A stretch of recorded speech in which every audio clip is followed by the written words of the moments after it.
Today, we take a look at yet another 3-round Packers mock draft. Except in this one, the Packers don't take a wide receiver in the first round. And chaos ensues.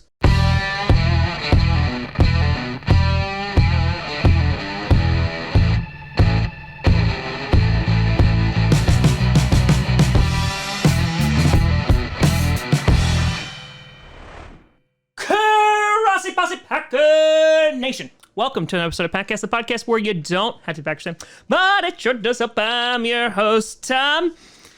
Yeah, it's going to be bad if we don't take one. Grossi, and today we are going to be taking a look at yet another mock draft. Last week we did one through the Draft Network. This week I figured we switch it up a little bit, go through PFF, as again, they have different algorithms and they rank players differently, so I thought it was only fair to get a better sense of what the Packers could do, and in this particular mock, I did not draft a wide receiver in the first round. I'll explain my reasoning behind this, and then we can discuss. Before we get to that, I want to do a big shout and thank you to a brand new patron over at patreon.com/TomGrossiComedy, and that is Nathan Hobbs. A big shout out and thank you to you. In addition, before we dive into the mock draft, if you stay till the end of the video, I started a brand new fundraiser today. The link is in the description. I'll give you the details after the mock draft if you are interested. So taking a look at PFF, they definitely see a run of wide receivers being taken in the first round. And so by the time we got to number 22, some of the big name guys were just not available. And so I've talked about this for a couple of weeks, the fact that the Packers might not take a wide receiver in the first round, in that they don't do it very often. And on top of that, the Packers have had more luck in the second round than anything with Devontae Adams, Randall Cobb. You also got, of course, Jordy Nelson.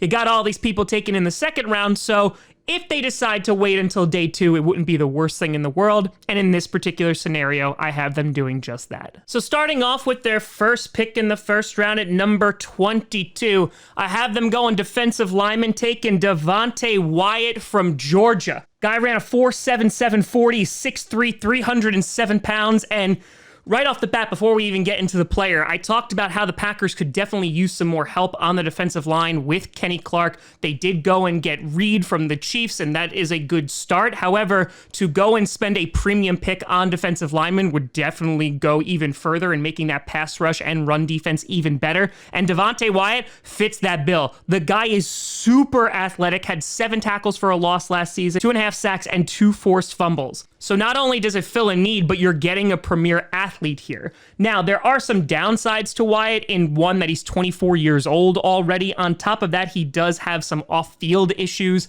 and so that is called into question. He has visited with the Packers already, but considering all the top receivers had already been taken at this point, I thought going with Wyatt would be an excellent choice, because not only is it going to make that defense even better, but you fill a need that has been a hole for quite some time and can make even your secondary, which is supposed to be good, even better. Then with their second pick in the draft and their second pick in the first round, at number 28, I have them going with safety Lewis Kine from Georgia. Back-to-back Georgia picks. 6'1", ran a 4.37 40-yard dash, so yeah, he's fast.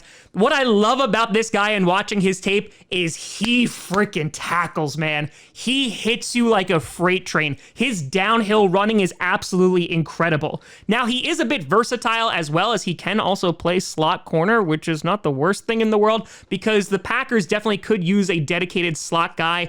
Jair Alexander can play all over the field, but you have Rasul Douglas and Eric Stokes, who are definitely not ideal for the slot. On top of that, there are some questions about Darnell Savage. The Packers do believe that he can take that next step, and I hope he can too. But getting Kine wouldn't be the worst thing in the world, because it gets you some insurance in case Savage doesn't work out, and you get a really good player. In 2021, he had 9 passes defended, 1 interception, and 75 total tackles. So this guy is a ball player, and is it the biggest need for the Packers? Absolutely not. But again, with those top wide receivers taken, you're kind of left with a decision of, okay, do I reach for a guy who could still be there in the second round, or do I go best player available? And in my opinion, Kine was the best guy available. Then starting off the second round at number 53, they finally address wide receiver with Christian Watson from North Dakota State. Ran a 4.36 40, and the guy is 6'5". Yeah, this is a very, very prototypical Packers wide receiver in that he is humongous, and he also has that speed. Now, there are some questions about Christian Watson because if you just look at his stats, you're like, holy crap, this guy is great. He could go in the first round. And I don't disagree with you here. In 2021, 43 receptions or 800 yards, 7 touchdowns. Guy can also return punts, which is something that is drastically needed. So where is there any hesitation? Well, the hesitation is that the competition that he was going against at North Dakota State really wasn't that great. You look at this guy's tape and he is getting so much space from these defensive backs because they are just unwilling to play man coverage on him. So while his stats are very, very impressive, and I think he can be a very good player, there are some concerns that when it comes to actual NFL backs, he could have some problems there because there are going to be guys that are going to be pressing him. Now, I'm sure you heard at this point that he also is the son of Tim Watson, who is a former safety that the Green Bay Packers did draft, so it's a nice story. The guy has been apparently playing football since he was 3 or 4 years old, and his dad was like, I shaped him into the man he was today knowing about football. And I think that with his high football IQ, his amazing athletic ability, the guy can be very, very good. Like I said, there are some concerns based on the competition that he went against, but I think you could do far worse than Christian Watson in this draft. Then at number 59, I have them going edge rusher with Kingsley Enagbare from South Carolina. Guy ran a 4.87 40-yard dash, 6'4", and 265 pounds.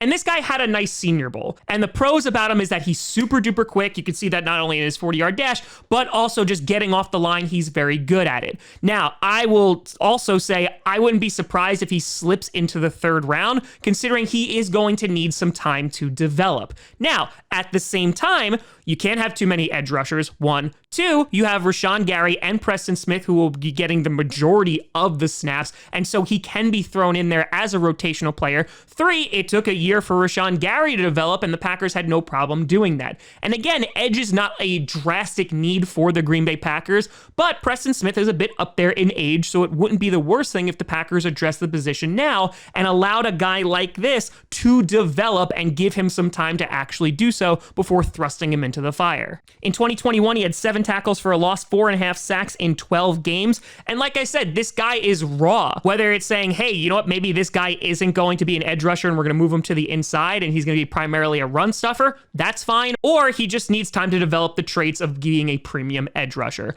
Either way, I think he's worth the investment based on what I've seen on the tape. And again, I think the Packers would do fine just trying to get some insurance at that position. And finally, with their 3rd round pick at number 92, I have them going wide receiver again with Romeo Doubs from Nevada. And here's a guy again who has special teams ability. This guy is very limited in his route running. Very limited, in which he basically I run in a straight line. I run fast. That's where I go. Had 80 receptions, had over 1,100 yards and 11 touchdowns last year. Also 12 returns for 170 yards, averaging over 14 yards per return. But Matt LaFleur, again, talking about wanting a guy who could be a deep threat, and Doubs can be that. Of course, they just got Sammy Watkins, who I imagine is going to act as a deep threat as well. But this guy has good hands. He's a nice deep threat, and he might be a one-trick pony for right this second, but again, a guy who could stretch the field, considering we don't really have one as of right now, and even with Sammy Watkins, he's probably going to be a 1-year rental. We could do worse. So Doubs at the bare minimum can be used as a return guy in special teams and or be used to stretch the field on offense. And I think those are tools and aspects and characteristics the Packers really need right now. But let me know what you think down in the comments below. How would you feel if the draft shook out this way for the first 3 rounds for the Packers? Let me know. Now, if you stuck around until the end of the video, hey there, we're going to talk about this month's fundraiser. So, as you may know, unless you're brand new here, and if so, welcome, what I do throughout the entire year is we raise a ton of money for a bunch of different fundraisers. So, in the past, for example, we have done stuff for mitochondrial disease, we've done some for Parkinson's, Alzheimer's, we've gotten support dogs for those who are disabled, for military veterans. We helped military veterans and their families transition from active duty into public life again. We had food pantries last year for Thanksgiving. On top of that, we raised over $51,000 for the Sunshine Kids Foundation last year to help children and families who are going through cancer treatment. And of course, we've raised for St. Jude as well. For this month, I'm going to be supporting GLAAD, which is a legal advocacy group for those in the LGBTQ community. And you might be wondering, Tom, why that particular charity? There's so many needy charities. And you are 100% correct and are free to donate to any of those charities. For me, there's been an uptick recently of very homophobic comments that have been on the channel, whether it's under unrelated videos about sports or random Q&As. A lot of the mods, thank you mods, have been deleting them, or I have been deleting them just because they've been uncalled for. And so I figured the right way to combat that instead would to raise money for this organization. Now, as always, I do my due diligence and make sure that the majority of the money that is being donated is being used for programming rather than paying out salaries of CEOs or anything like that of that nonprofit. And GLAAD has a 4-star rating on Charity Navigator. You can go and check that out yourself. And since I launched this about an hour ago, we've raised nearly $2,000 already. The goal is $5,000, and I thank everybody who has donated. In addition, since I announced that fundraiser, I have begun to lose subscribers.